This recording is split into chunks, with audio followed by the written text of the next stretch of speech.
असरा अपनी माँ के गले लग के हर बात उगल देती है और बता देती है कि उसके साथ क्या क्या ज़्यादतियाँ की गई और क्या कुछ हुआ है। आगे से आप देखेंगे कि उसकी माँ कहती है, मुझे अंदाज़ा तो था कि सुल्तान बहुत गिरा हुआ इंसान है, लेकिन इस कदर घटिया हो सकता है मैं तो सोच भी नहीं सकती थी। लेकिन मैंने उसकी बहुत अच्छी तबीयत सेट की है। मुझे नहीं लगता कि दोबारा तुम्हारे साथ कोई इस तरह की हरकत करेगा। खैर, अब तुमने ये काम करना है कि जैसे ही कोई बात होती है मुझे ज़रूर बताना है, क्योंकि अब इसको ऐसे नहीं छोड़ा जा सकता है। अब इस बात का फ़ैसला होगा और सिर्फ़ आखिरी दफ़ा तुम्हें अब ये बात बर्दाश्त करनी है। इसके बाद अगर कोई बात होती है सुल्तान के बारे में तो तुम मुझसे शेयर करोगी और फिर देखना मैं इसका क्या हश्र करूँगी। हम तुम्हें इस तरह से उधर नहीं छोड़ सकते हैं। तुम नहीं जानती कि तुम्हारी वजह से हमें कितनी परेशानी का सामना करना पड़ रहा है।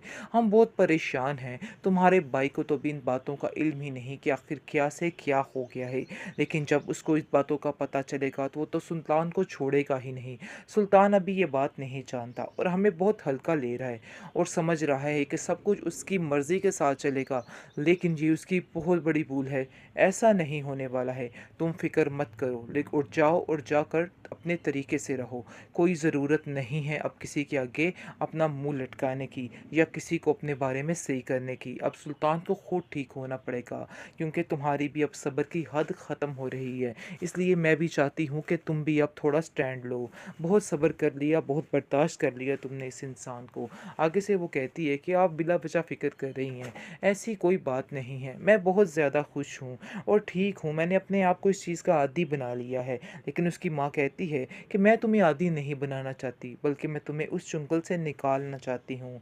लेकिन मुझे हैरानगी इस बात पे हो रही है कि तलत इतनी समझदार होते हुए घर में उसको इन बातों की कोई भी खबर नहीं है, कुछ भी नहीं कर सकी। वो सुल्तान को समझा भी नहीं सकी कि आखिर क्या करना है क्या नहीं।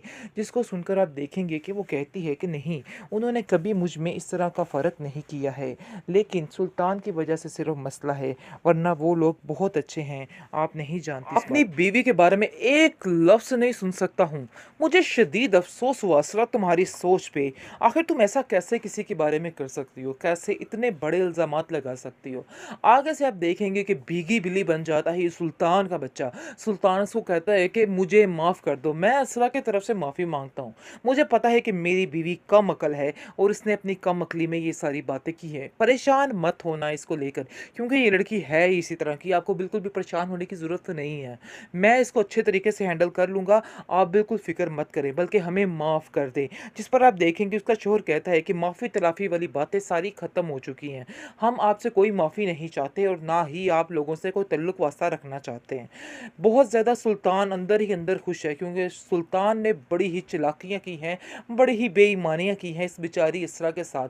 और इसरा बेवकूफ़ लड़की को अभी तक समझ नहीं आ रही कि आखिर असल मसला कहाँ पे बना और क्यों बना और कैसे बना। वो अभी भी समझ रही है कि सुल्तान बिल्कुल ठीक है, लेकिन जब ये पर्दाफाश होगा तो असरा को चाहिए कि 4, 5, 6 चपेड़े इसके मुँह के ऊपर लगाए, क्योंकि ये इंसान जो है बहुत ही शातिर इंसान है। इसने हर उस बंदे को इससे दूर कर दिया जो इससे मोहब्बत करता था, क्योंकि कहीं न कहीं ये इंसान भी जानता था कि मशल अपनी दोस्त पर जान निछावर करती है, उससे बेहद प्यार करती है।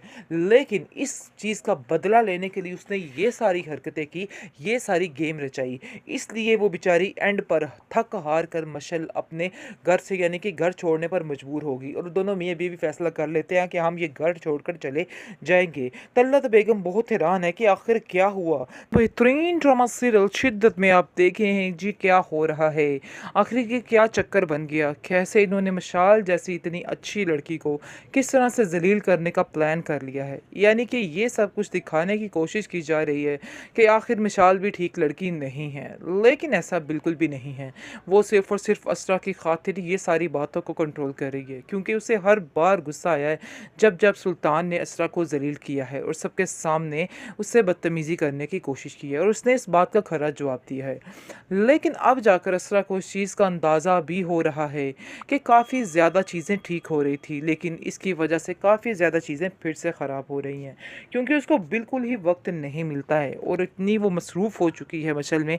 दिन रात वो उसको इसके साथ ही रहती है, जिसकी वजह से वो काफ़ी परेशान हो चुकी है और ये चीज़ वो सोच रही है कि काफ़ी ज़्यादा दूर करेगी उसको सुल्तान से। इस बात की टेंशन ने भी इसको काफ़ी परेशान किया है। इसको और कुछ नहीं सूझता तो वो जाती है अपनी माँ के घर और वहाँ जाकर कहती है अपनी भाभी से कि भाभी मुझे ऐसा लग रहा है कि जैसे इसकी वजह से भी काफ़ी ज़्यादा मसले क्रिएट हो रहे हैं और काफ़ी ज़्यादा हमारे घर में यानी कि तंग हो रहे हैं। मुझे मेरी सास ने भी कहा है, क्योंकि तलत भी इसको समझाती है कि बेटा अपने घर को बचाने के लिए थोड़ा-सा सुल्तान पे ध्यान देना होगा, क्योंकि उसे अक्सर इस बात की शिकायत रहती है कि तुम उस पर ध्यान नहीं देती हो। ऐसा हरगिज़ ना करना, अपने घर को अपने हाथों से खुद बर्बाद करने पे क्यों तुली हुई हो? तुम्हें इस लड़की से जान छुड़ानी होगी। रखो ठीक है, लेकिन मैं तुम्हें ये नहीं कहती कि इस मशल से अपनी जान छुड़वा लो। मैं बस तुमसे यही कहना चाहती हूँ कि तुम्हें मशल के साथ एक तरीके के साथ वक़्त गुज़ारना है। क्योंकि जिस तरह तुम उसके ऊपर इतना निछावर हो जाओगी तो फिर हर चीज़ से दूर होकर रह जाओगी, हर चीज़ से कट कर रह जाओगी। वैसे मैं तुमसे जानती हूँ कि तुम पर कभी मैंने किसी चीज़ का बोझ नहीं डाला है, लेकिन ख़ैर सुल्तान का ही इतना बोझ है, किसी और के बोझ की क्या ज़रूरत है उसको, और किसी की बात सुनने की उसमें हिम्मत ही कहाँ रहती होगी। क्योंकि सुल्तान जो है वो भी एक नंबर का, क्या बोलें उसको, कि क्या इंसान है। क्योंकि आप देखेंगे कि किस तरह से वो जानबूझकर मशल के नज़दीक जाने की कोशिश कर रहा है। ये चीज़ असरा को बिल्कुल नाकाबिले बर्दाश्त हो रही है, लेकिन अक्लमंदी वो इस तरह से करे कि वो उससे कता ताल्लुक़ कर दे। कता ताल्लुक़ ना करे, आहिस्ता-आहिस्ता लिमिट में रह के उससे थोड़ी बातचीत कम कर दे। क्योंकि इसके आने-जाने की वजह से, इसको ज़्यादा इंटरफेयर करने की वजह से भी ये सब कुछ हो रहा है।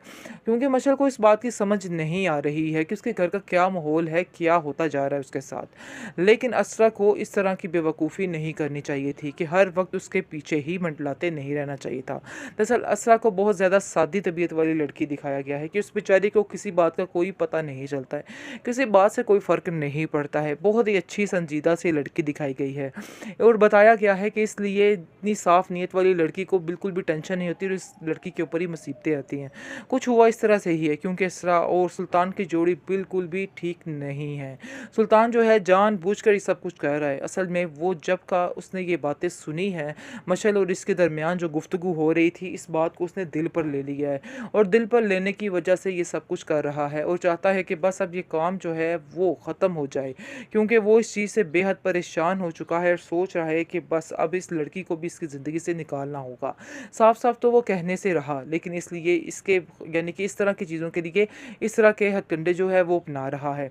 और आप देखेंगे किस तरह कहती है कि अगर आपको मसला है मशल से तो मैं उसको छोड़ देती हूँ, उससे बिल्कुल बातचीत नहीं करूँगी। लेकिन वो कहता है कि मैंने तुम्हें कब कहा, बल्कि मैं तो तुम्हें ये कहना चाहता था कि उसके साथ बातचीत ज़्यादा बढ़ाओ। क्योंकि अगर तुम मुझसे ऐसी हो जाओगी फिर हो सकता है तुम्हारे अंदर भी कोई खूबी, कोई तब्दीली आ जाए। लेकिन मुझे नहीं लगता कि तुम्हारे अंदर कोई भी खूबी, कोई तब्दीली आ सकती है। तुम जैसी हो वैसी ही रहने वाली हो। असरा इन सब चीज़ों को सुनकर और ज़्यादा बेचैन और ज़्यादा परेशान होने लग जाती है कि आखिर मैं जो मर्ज़ी कर लूँ, इधर कोई किसी की यानी कि कोई नेकी नहीं है मेरी। मुझे ऐसे ही ज़लील किया जा रहा है।